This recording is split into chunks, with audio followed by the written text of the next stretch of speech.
From his first on-screen appearance as Detective John Munch in 1993 on Homicide to the day he said goodbye to the role of the wisecracking cynic in 2016 on Law & Order Special Victims Unit, Richard Belzer's left us with a ton of memories as everyone's favorite television cop, which makes his passing all the more difficult to process. But Christopher Maloney believes that Belzer made his own passing easier on everyone. The veteran actor was dealing with a multitude of health problems, and while an official cause of death is yet to be announced, doctors were reportedly treating him for an array of pulmonary and cardiovascular conditions. Bill Sheft claimed that the actor was in ailing health, and he was there when the 78-year-old actor breathed his last. What wise words would Richard Belzer have left us with? F you, mother effer. Yep, those were the words Belzer decided were good enough to be his last. And if I'm honest, I'm not upset about that. I mean, the actor was known to be a stand-up comedian, and Sheft claims that his saying those words were only a testament to the fact that even while dying, Belzer wanted everyone in the room to chuckle, a sentiment shared by Christopher Maloney, who played alongside Belzer as Elliot Stabler. Honestly, almost everyone, because they bring an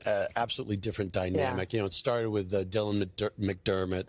I had Dennis Leary on, and now we have Timothy V. Murphy. The actor uploaded an image of himself alongside the departed and claimed he never met anyone like him. His long-standing television partner shared the same thoughts a bit more poetically.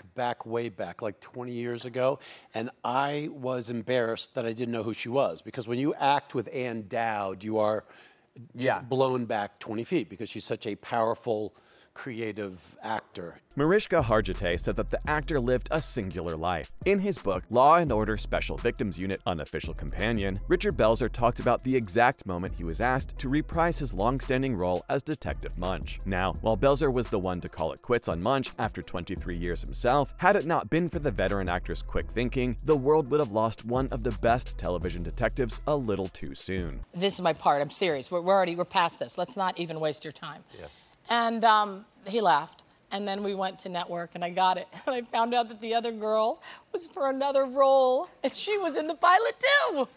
That is, when Homicide: Life on the Street wrapped up filming in 1999 after 7 seasons. In his book, Belzer claimed that he was sitting beside his wife, Harley McBride, in Shea Hogan, when he saw that Benjamin Bratt was leaving Law & Order. Belzer had already guest starred in an episode on the show, so he asked his manager to call Dick Wolf and ask if Munch could take on the role of Detective Briscoe's new partner. Wolf loved the idea and did him one better. He paired him with Detective Olivia Benson in his own show. Hargitay was in essence with Belzer from day one, and she was one of the first to reveal the actor's unfortunate passing. She posted an image of the two of them on Instagram and claimed that the world had never seen, nor will it ever see, another one of Belzer. Another castmate thought the best way to commemorate the actor was by quoting Detective Munch himself in his obituary to Belzer. Ice-T and Richard Belzer shared the screen for the better part of a decade. The two were close on-screen and in real life as well. And if anything is to be inferred from the actor and rapper's comments on Richard's passing, it's that he's in disbelief. You know, I just remembered like Mike Douglas and Johnny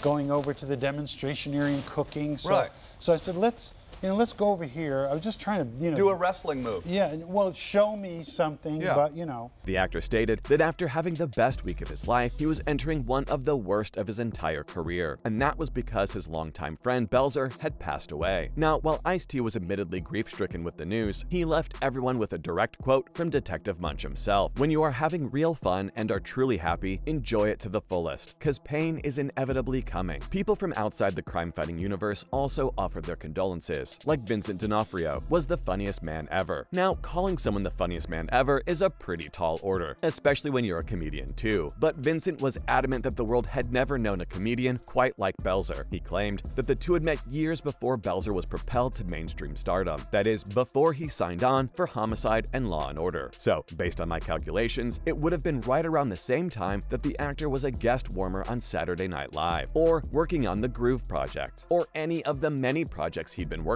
on before becoming Detective John Munch. Again, the world knew him as a cynical detective, but he had many hats. He claimed that while he was young with absolutely no star power, in a world where those two things are an immediate death sentence, he remembered Belzer as being one of the few people who were actually kind to him. Vincent, like many other budding actors and comedians, owed a lot to Belzer. So it's tough to talk about it like he's a villain, but I guess from the audience's perspective, he would be nastiest human in the movie, yeah. But let's hear it from the man the veteran actor and comedian was indebted to himself, because Dick Wolf knew he wanted to sign on Belzer from day one. Now, we've just talked about how Belzer's quick thinking landed him the role in Law & Order, but Dick Wolf, the series creator, believed that he would have offered it to the actor himself had he not beat him to it by asking. Scratch casting.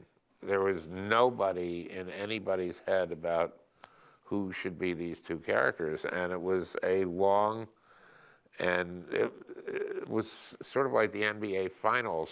Between 1993 and 1999, the 7 years Homicide was on television, Belzer reprised his role as Detective Munch on several television shows, 8 if we're counting, and one of them was Law & Order. Dick Wolf claimed that he wanted to sign on Belzer immediately, while the actor was only signed on for a guest appearance. In his tribute to the late actor, the veteran producer claimed that he wanted to find a permanent place for Belzer in the Law & Order franchise from day one. It would be great if it happens. There's interest in doing it from everybody, but as you can imagine, it's kind of a Rubik's Cube of scheduling and who's available and who can do this stuff now and later. So he eventually ended up creating space for him. Wolf, like everyone else, called Belzer a joy to be around, a professional, and probably the funniest guy he'd ever known. You're probably noticing a pattern here. Everyone remembered Belzer for being the resident funny man. But Dean Winters remembers him for being so much more than that. Not that the actor doesn't think Belzer was funny, but that there was a lot more about him that took precedence over a wisecrack every so often. In Winters' words, that thing was class. Apparently, after bagging the role of a lifetime and not having to say goodbye to the role 7 years later, Belzer essentially had an opportunity fall into his lap that many other actors could have only ever dreamed of having. And even though he was the one who approached Dick with the idea of having Detective Munch on board Law & Order, he set a few conditions after he knew that the producer wanted him. He said he'd only make it to filming if Winters could be there too. That is, Winters would also be there to reprise his role as Brian Cassidy in the show. Male to ever be full frontal nude on American television. So I kind of hold that mantle, which Good is for you. Thank you very much. But it was like we opened these floodgates, and now when you look at TV and you see games. Winters said that the two had become friends sometime in the 90s when he was his bartender one night. They'd become fast friends and would later on become, per Winters, brothers. Belzer made an impact on everyone's life, even in the lives of the people he'd only known for a few weeks, like Marlene Matlin, who long considered him one of the kindest men in Hollywood. The actress's role in Law & Order was limited to just about 2 episodes. That's about 2 weeks of filming if you're really stretching it. A short time nonetheless, but somehow in this short time, she'd met Richard Belzer, and she would consider him one of the kindest men in the television industry for years to come. She called him compassionate, endearing, and of course, hilarious. And that's all on how the veteran actor's former castmates have reacted to his passing.